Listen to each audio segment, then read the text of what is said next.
chegamos à 10ª e última parte da série Verdade Revelada.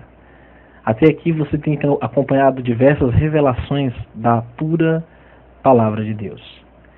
O tema final que vamos estudar é a besta, o anticristo. A marca da besta.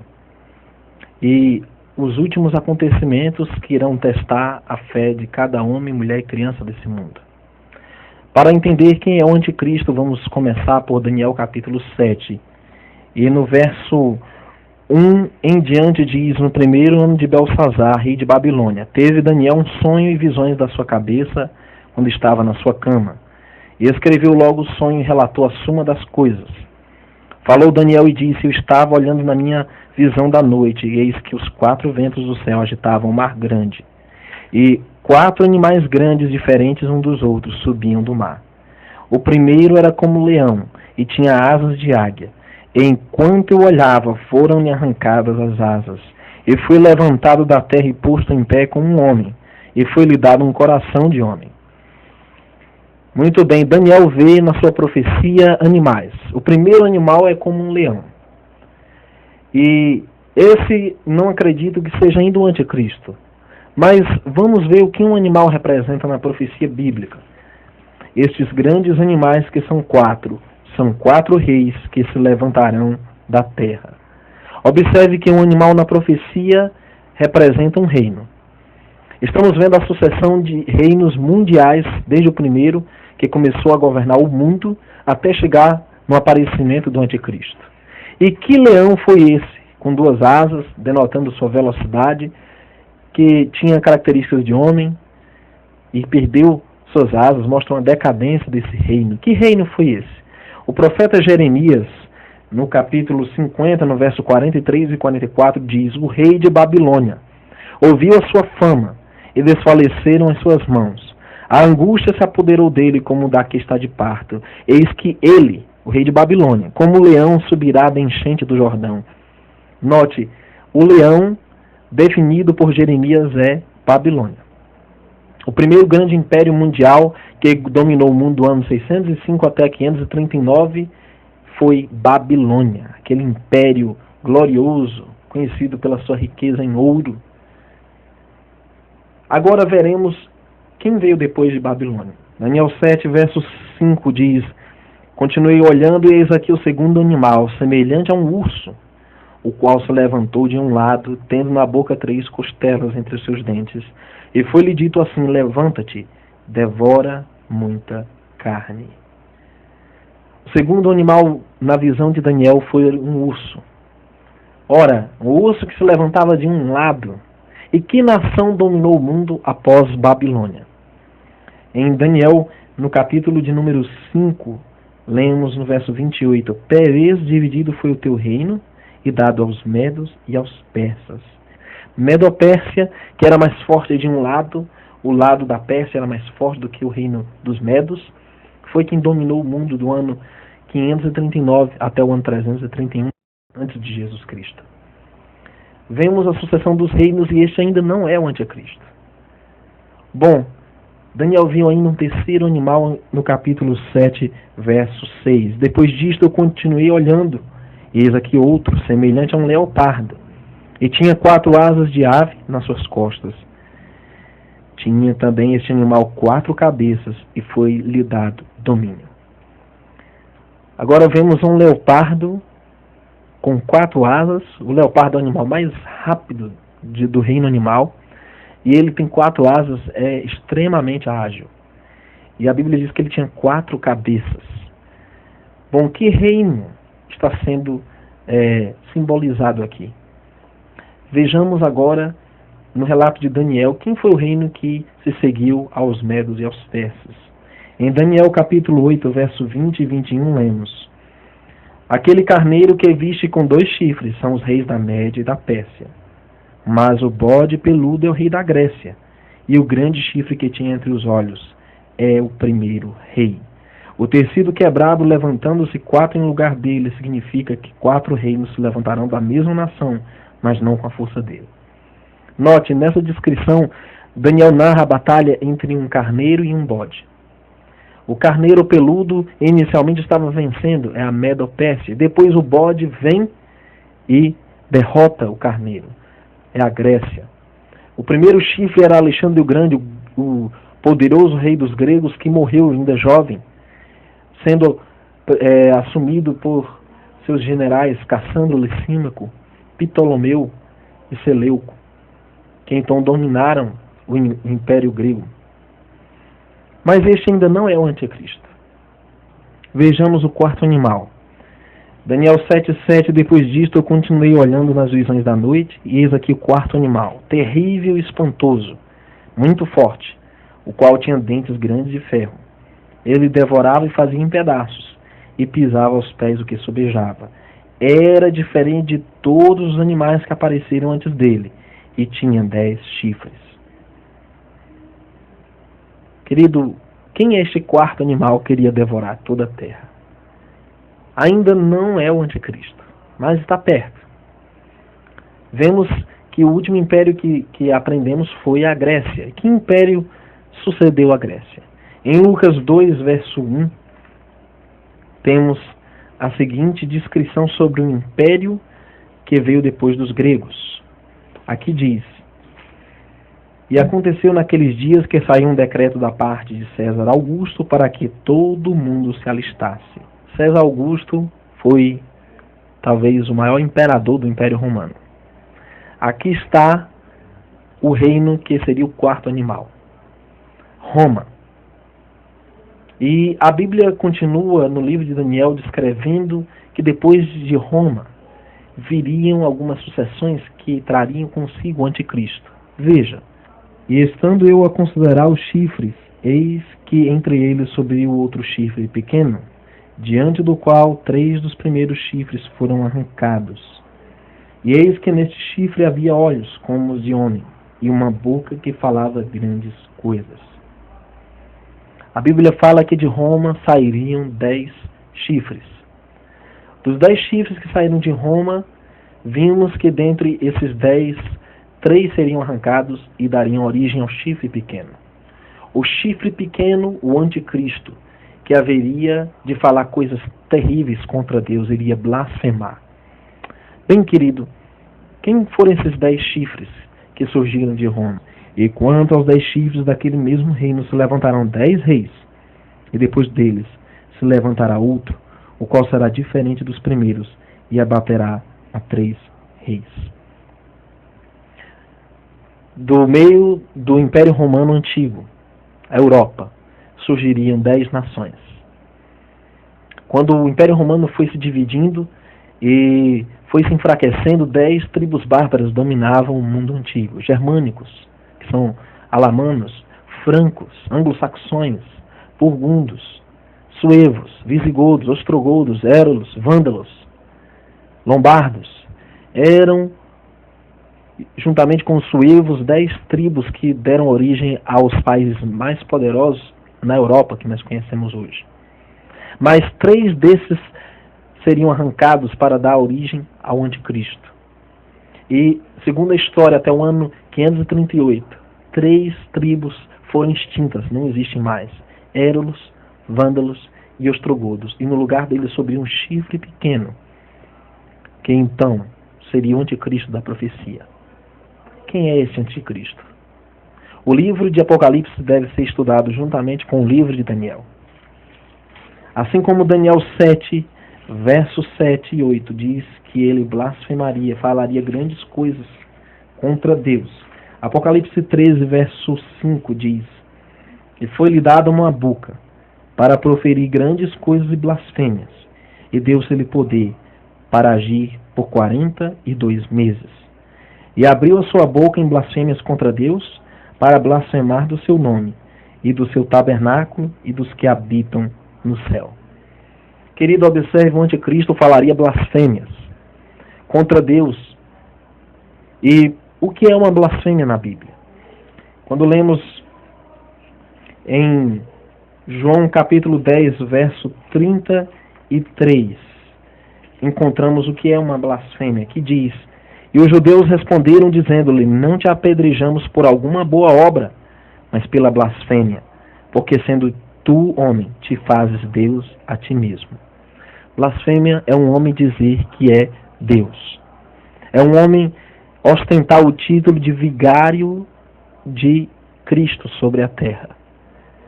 O anticristo não é somente aquele que está contra Deus, mas o prefixo grego anti implica também no lugar de, ele se coloca no lugar de Cristo aqui na terra. Que poder estamos falando que afirma ser Deus na terra? Ainda em Lucas capítulo 5, verso 21, lemos: E os escribas e os fariseus começaram a razoar, dizendo: Quem é este que diz blasfêmias? Quem pode perdoar pecados, senão só Deus? Blasfêmia é um homem dizer que tem autoridade na terra para perdoar nossos pecados. Isso é uma blasfêmia. Que poder na terra detém uma rede de confessionários e que lá em suas cerimônias religiosas alega ter o poder de absolver e perdoar os pecados? Não há nenhum outro poder sobre a terra que se identifique com essas características, senão o poder romano papal. O sistema papal é, na realidade, o grande anticristo que foi profetizado na Bíblia. Ele iria querer tomar o lugar de Deus na terra, como sacerdote. Ele iria querer atrair toda adoração e atenção para si. E a profecia diz que ele foi dado 42 meses para agir sobre a terra. 42 meses são 1260 dias. Você já aprendeu que um dia é um ano na profecia, segundo Números 14:34. Então, são 1260 anos que o poder papal teria para perseguir, para blasfemar. E isso foi conhecido como a Idade Média, que matou mais de 50 milhões de pessoas, que instituiu o Tribunal da Santa Inquisição e que perseguiu e que realmente trouxe muitas atrocidades para o mundo durante essa época chamada de Idade Escura. Bom, a Bíblia fala que 42 meses são 1260 anos, que se iniciaram em 538, quando o Papa teve poder, tanto do Oriente como no Ocidente, para fazer leis, para que fossem cumpridas pelo Estado. Até o ano 1798, quando o general Berthier de Napoleão Bonaparte levou aprisionado o Papa Pio VI, encerrando assim uma sucessão de papas que dominaram o mundo. Em Apocalipse 13, e no verso 3 diz: E vi uma das suas cabeças como ferida de morte, e a sua chaga mortal foi curada, e toda a terra se maravilhou após a besta. Aqui, querido, vemos que essa ferida mortal, a perda do poder temporal dos papas em 1798, seria uma vez mais restaurada. E isso se chama na Bíblia a cura da ferida mortal, quando o papado ganharia novamente o poder para governar o mundo. E quando isso acontecesse, toda a terra seguiria e se maravilharia. Então, será que isso vai acontecer muito em breve? Ouvimos falar de uma nova ordem mundial em que haverá um só governo e uma só religião. Essa única religião mundial será encabeçada pelo maior representante religioso do mundo. E de quem estamos falando? Sem dúvida, do anticristo. Vamos aqui continuar analisando o que diz Apocalipse capítulo 13. E no verso 8: E adoraram-na todos os que habitam sobre a terra, esses cujos nomes não estão escritos no livro da vida do Cordeiro, que foi morto desde a fundação do mundo. Então, desde 1798, essa ferida mortal ainda não foi completamente curada. Em 1929, Mussolini, na Itália, assinou um decreto restituindo o poder do Vaticano para o Papa. Em 1798, ela havia sido declarada uma república. Hoje é um Estado que governa. Agora, a Bíblia profetiza sobre uma segunda besta, que seria aliada dessa primeira besta nos últimos dias. Apocalipse capítulo 13, verso 11 diz: E vi subir da terra outra besta, e tinha 2 chifres semelhantes aos de um cordeiro, e falava como o dragão. A besta que surge da terra está em contraste com a besta que sobe das águas. Ao contrário de águas, população, nós temos uma besta que surge em um país pouco habitado. É um reino jovem que surgiria onde há pouca população. Essa nação teria características do Cordeiro, Jesus. Seria uma nação cristã, protestante, mas que então a Bíblia diz que mudaria sua natureza, falando como o dragão. Em Apocalipse 13:12 diz: e exerce todo o poder da primeira besta na sua presença e faz que a terra e os que nela habitem adoram a primeira besta, cuja chaga mortal foi curada. Este segundo país, ele irá dar lugar a leis para adorar a primeira besta, para que então aquela ferida mortal fosse curada e para que toda a terra adorasse aquela primeira besta. Que nação é essa que estamos falando, que irá apoiar Roma nos últimos dias? Estará de braços dados a Roma e irá implementar esta falsa adoração. Bom, nós estamos estudando sobre esta besta que surge no poder enquanto a primeira besta estava decaindo. Então, por volta de 1798, quando Roma perdeu o seu poder na Europa, surge uma nação no Novo Mundo. Essa nação com princípios protestantes, com 2 chifres, com 2 poderes fundamentais que garantiriam o sucesso dessa nação: república e protestantismo. Não havia rei, não havia papa. Então logo mudaria para um país perseguidor que iria se aliar a Roma, no intuito de levar a cabo uma falsa adoração. Apocalipse 13:13 diz: e faz grandes sinais, de maneira que até fogo faz descer do céu à terra, à vista dos homens. Nos Estados Unidos veremos manifestações espiritualísticas, o ocultismo e todo tipo de bruxarias hoje são abundantes nos Estados Unidos. Tem milhares de adeptos. E de lá sairiam esses grandes prodígios de sinais nos últimos dias. Pense comigo. Qual é o maior país protestante? E onde seriam esses grandes sinais? O Apocalipse 19 nos fala quem estaria realizando esses falsos sinais. Apocalipse 19:20, a besta foi presa e com ela o falso profeta, que diante dela fizeram os sinais, com que enganou os que receberam o sinal da besta e adoraram a sua imagem. Estes 2 foram lançados vivos no lago de fogo, que arde com enxofre.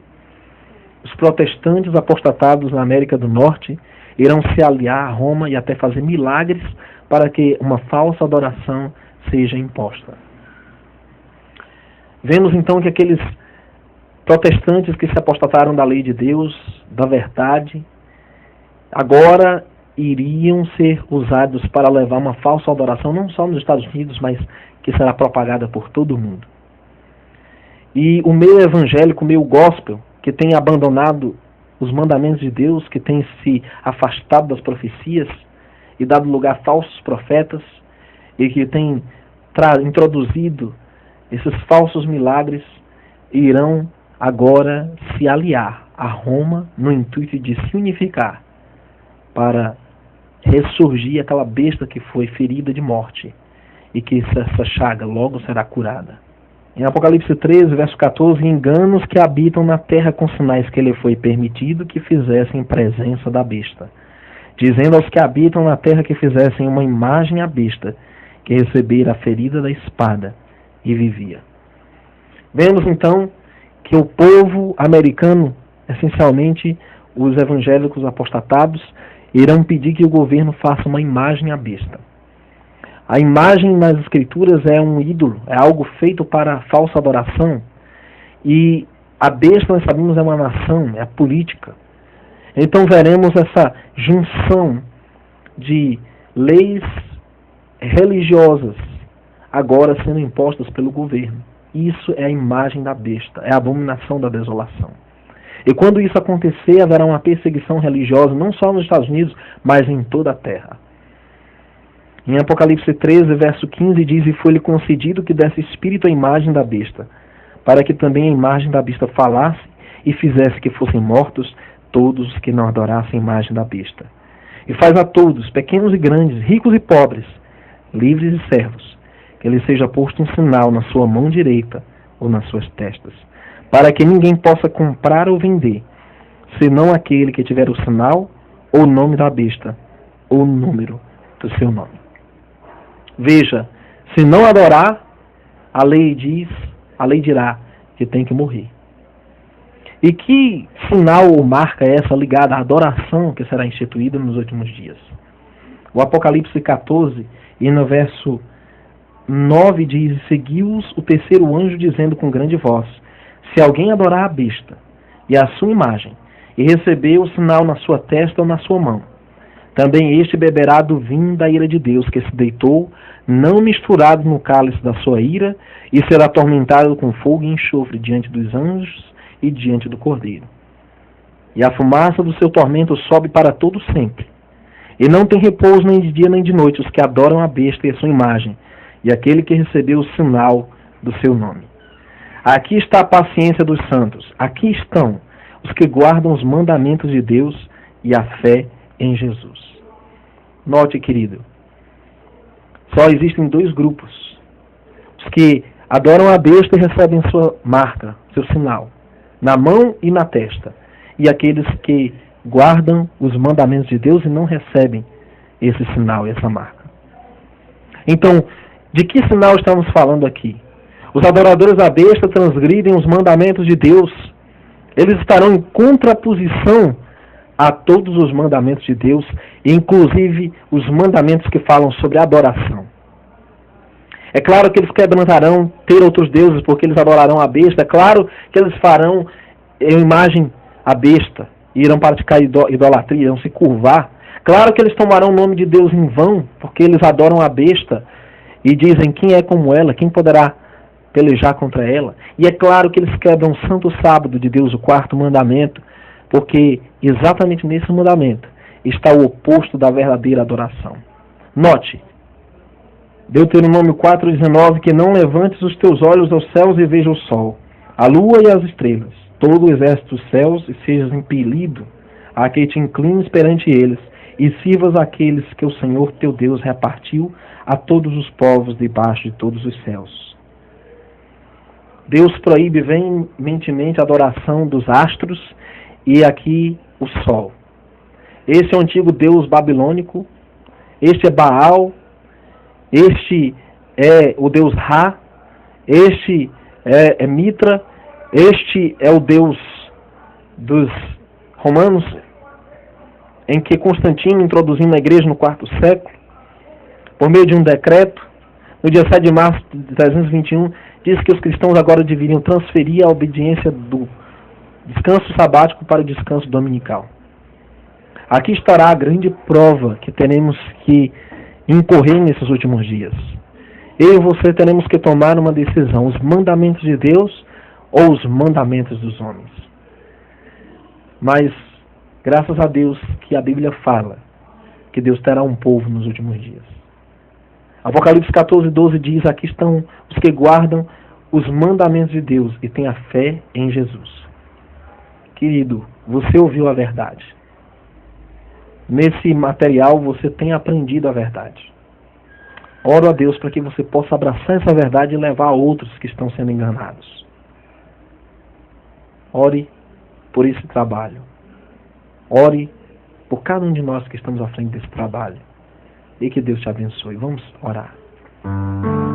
Pai, obrigado pela revelação da tua palavra, que nos revela a identidade do anticristo, a sua marca e como escapar dos enganos do último dia. Ó Senhor, ajuda para que os ouvintes tenham compreendido, para que guardem no coração o Espírito Santo da frente. Por Deus, nossos pecados, em nome